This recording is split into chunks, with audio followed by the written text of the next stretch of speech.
Today we're taking you closer than ever before. From the newborn babies to the zoo's biggest cats and everything in between. Get ready for a wildlife experience like no other. So today's exam was an ultrasound examination. So sit down and get comfortable as we look inside the Woodland Park Zoo.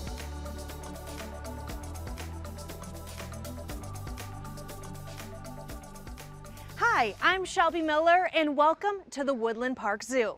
Through these gates, there are more than 900 animals and 250 species, from the roaring African lions to the fun-loving Humboldt penguins. And speaking of fun, that is exactly what we're going to have today. And we're going to talk about arguably the most adorable animals here at the zoo. That's right, the babies. Now, we all know that they're cute, but did you know there is a lot of work that goes on behind the scenes to make sure everything's ready for the youngest edition? Let's take a walk.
Our first stop, off to explore the forests of tropical Asia, which is home to some of the world's most endangered species.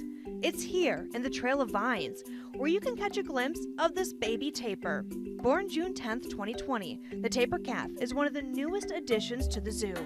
She's covered in cream-colored spots now, but this stripe pattern will begin to fade before her first birthday, and she's going to get big. A Malayan tapir can weigh up to 900 pounds.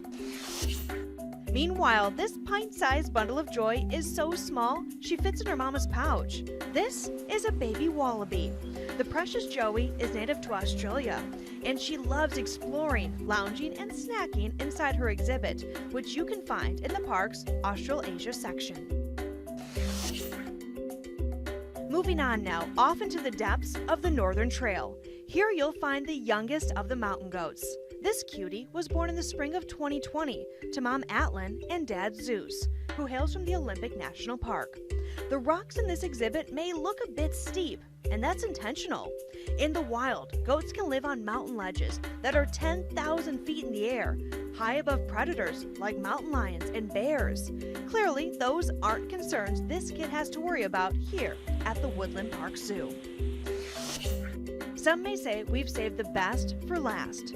Heading over to the tropical rainforest, you're in for a treat when you spot Kitoko, the zoo's newest western lowland gorilla. Kitoko means beautiful or handsome in the African language of Lingala, and this thriving baby boy embodies his name. Kitoko was born to first-time mother Azama March 4th. The bond they share is undeniable. They spend every waking minute of the day together, cuddling, eating, and playing. The babies are absolutely adorable, but preparing for a newborn takes a lot of work, and it's no different here at the zoo. From the selective breeding to the major milestones, the process begins long before an animal actually gets pregnant. Whenever a first-time mom gives birth, we always plan for what could happen and what we expect to see, but it's always heartwarming to see actually doing well. These days, baby Kitoko continues his development as the newest gorilla in the troop. The process of bringing this bundle of joy to life has been years in the making. Well, her story began with the baby being born. Really, the long story is it began when the new male came to the zoo 2 years prior to that. And so when we brought this new male into the zoo, it put us in a position to actually be able to breed not just one of our females, but potentially all 4 of them. But before any breeding can be done, a father must first be chosen. In this case, that's where Kwame came into the picture. We provided them input on our personalities of our females, and then his personality came from them, and so we realized that, yeah, that's a good match.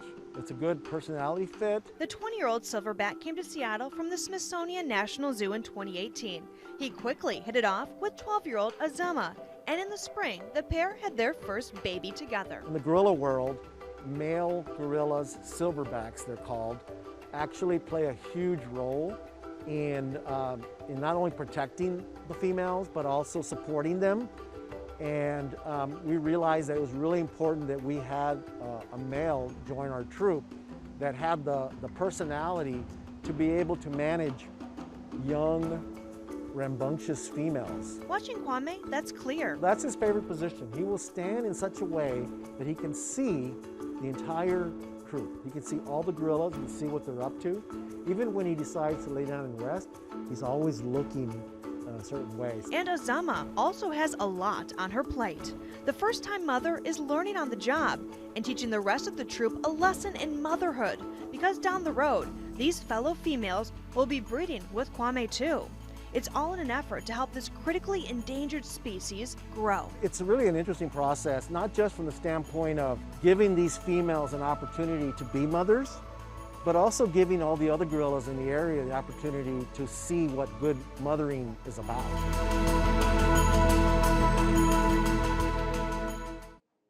We're still in the tropical rainforest because we aren't quite done talking about this incredible gorilla troop.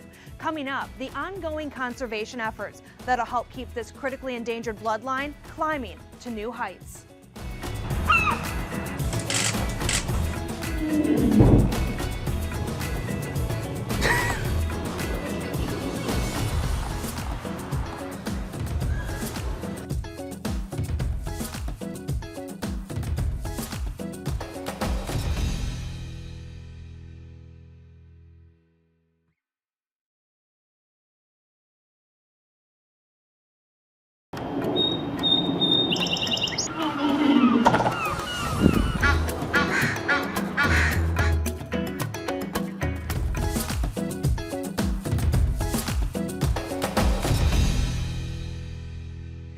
I'm Shelby Miller, and welcome back to the Woodland Park Zoo.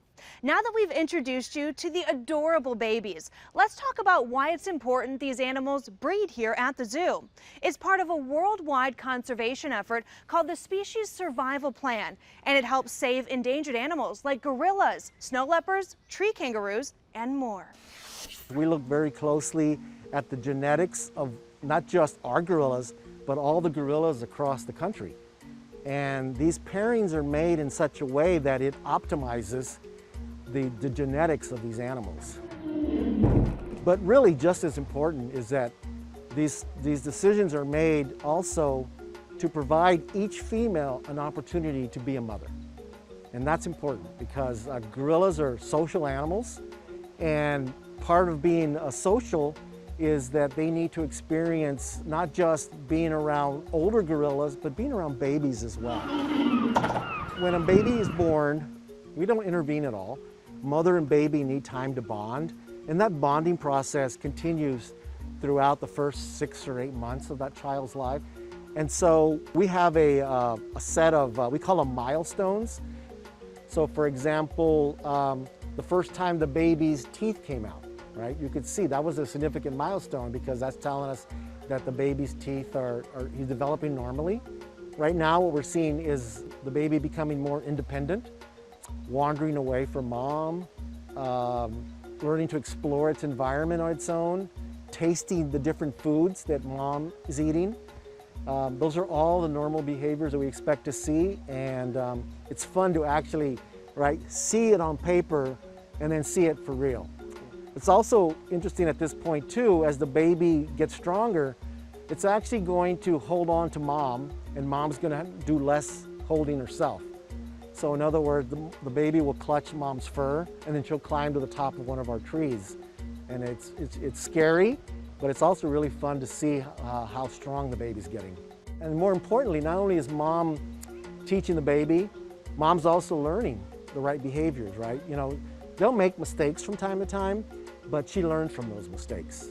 And then the other females in the troop are also learning by watching her. So when it comes time for them to be mothers, they're going to have the experience of watching Azama interacting with Kitoko. It brings us great joy to introduce all these babies to our guests. The main reason that we're breeding these animals is because they are not only ambassadors for their wild cousins, and they help us tell these conservation stories about how the zoo is working to save these animals. They also act as a genetic reservoir, if you will, for animals in the wild.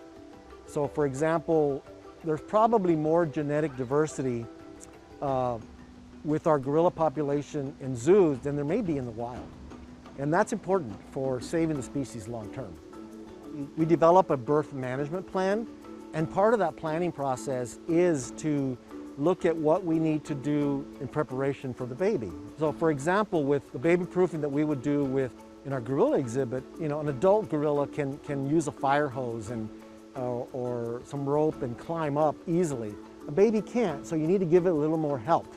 A few more extra rope lengths for it to climb on, toys for it to play with, so to interact with to build the muscles. For some species, we actually have to go in and look at the exhibit that they might go into.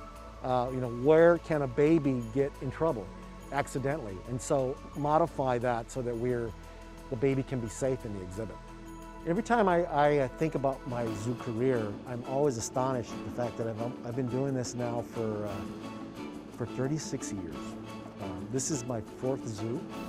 And so over the course of my career, I've learned a lot about not just how wonderful all these species are, but how important they are to helping their wild cousins.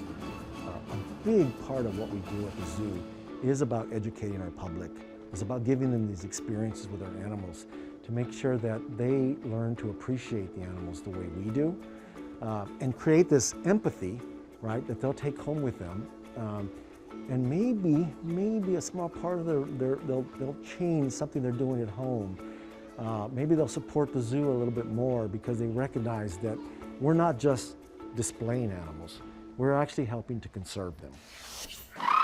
From one social learner to another, there are more than 40 energetic Humboldt penguins here at the Woodland Park Zoo.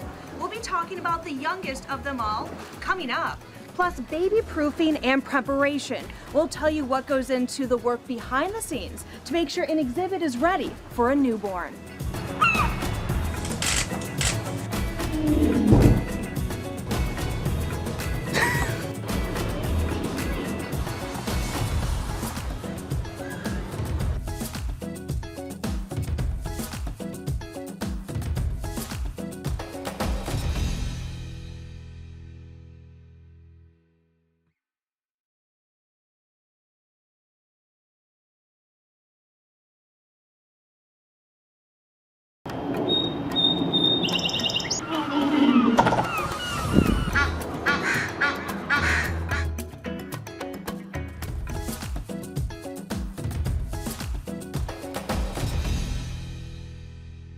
It has been a busy day with so much to see here at the Woodland Park Zoo. We introduced you to the baby animals, went over their birth and survival plans, and coming up, we're going to show you what it takes to baby-proof an exhibit. But first, we wanted to go swimming with the penguins because, well, who doesn't? So she is 3 months old. Her name is Yaku, which means water in Quechua.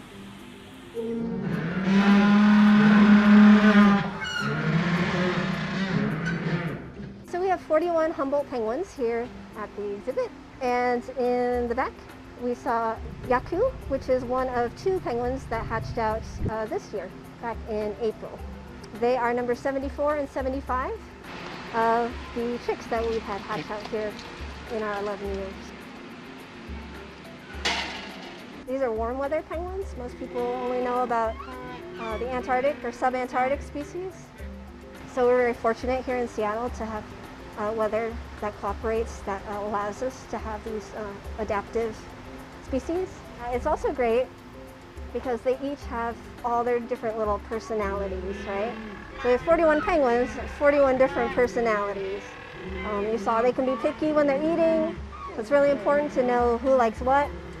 So that way, if they're not eating their favorite foods, that might give us an indication that that's maybe something's going on with their health. So this is the silver side. This is kind of like a penguin Twinkie or penguin candy. This is their favorite. Very high in calories, very high in nutrients. They love it.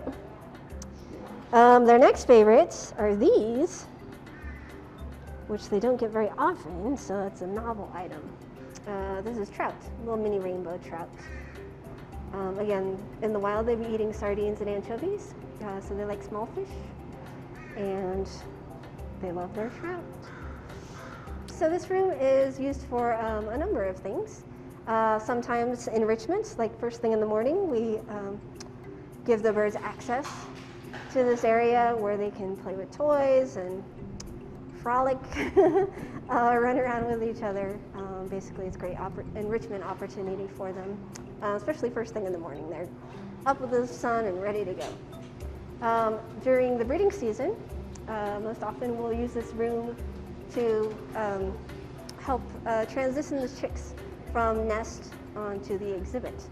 So we'll take them from the parents at around 50 days of age, bring them in here, acclimate them to this different environment, acclimate them to us, and learning how to hand feed. It's most important. Giving them access to water in this graduated pool so that they can practice diving, holding their breath, learning to maneuver, building strength, all of those kinds of things, learning to swim and doing penguin things. Peru around now, there's thought to be around anywhere from 9,000 to 13,000 Humboldt penguins. There are also populations cropping up in Chile. But when you think about it, that's actually a very low number. So it's really important for us to bring their story to the people and have them see these Humboldt penguins in this environment and to see them thriving here, see how they're doing, see how they interact. People are fascinated by penguins anyway. But to tell the story of Punta San Juan and the plight of the Humboldt penguin, it's a very important conservation message that we want to share with the public. It's just great for people to be able to interact with them, to watch their behaviors. It just brings them a lot closer to the animal, and by doing so, we hope that they'll, the more they learn, that the more they're going to take action for conservation of this species. Paying attention to things like climate change and pollution, plastic pollution, things like that. That really is the plight, the current plight in real time of these species. Here at the Tapir exhibit, a lot of precautions are taken to make sure the newest member of the family stays safe. Just like kids, animal babies are curious and they can be a little bit clumsy. And that's why it's important zoo staff members baby-proof the exhibit just like you would with a nursery at home.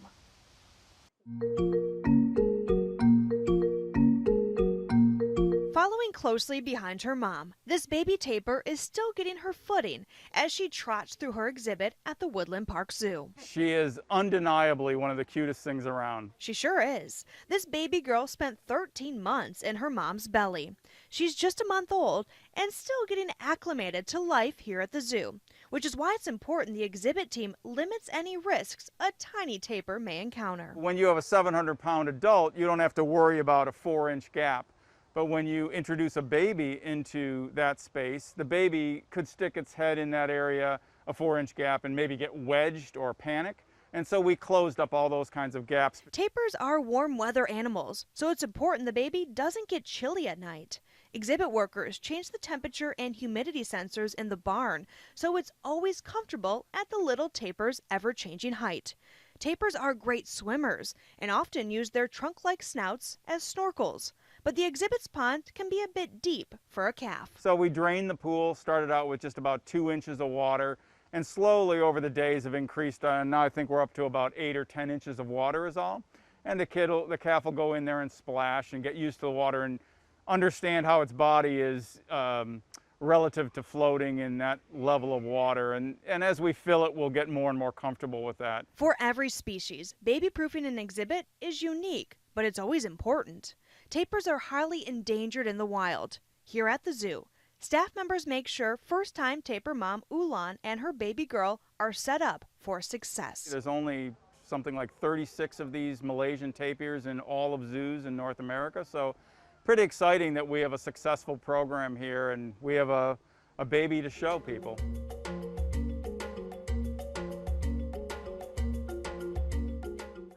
There's a lot to see and so much life to celebrate here at the Woodland Park Zoo. But that's going to do it for us today. We hope you enjoyed the look at all the adorable baby animals and the behind-the-scenes sneak peeks. I know I have. Make sure you tune in next week when we dive into the health plans, take you inside the OR, and show you how animals are trained to take part in their own healthcare plans. To learn more on how you can support the zoo, just head to their website. Or, better yet, come see the animals for yourself. I'm Shelby Miller. This has been an inside look at the Woodland Park Zoo. We'll see you again soon.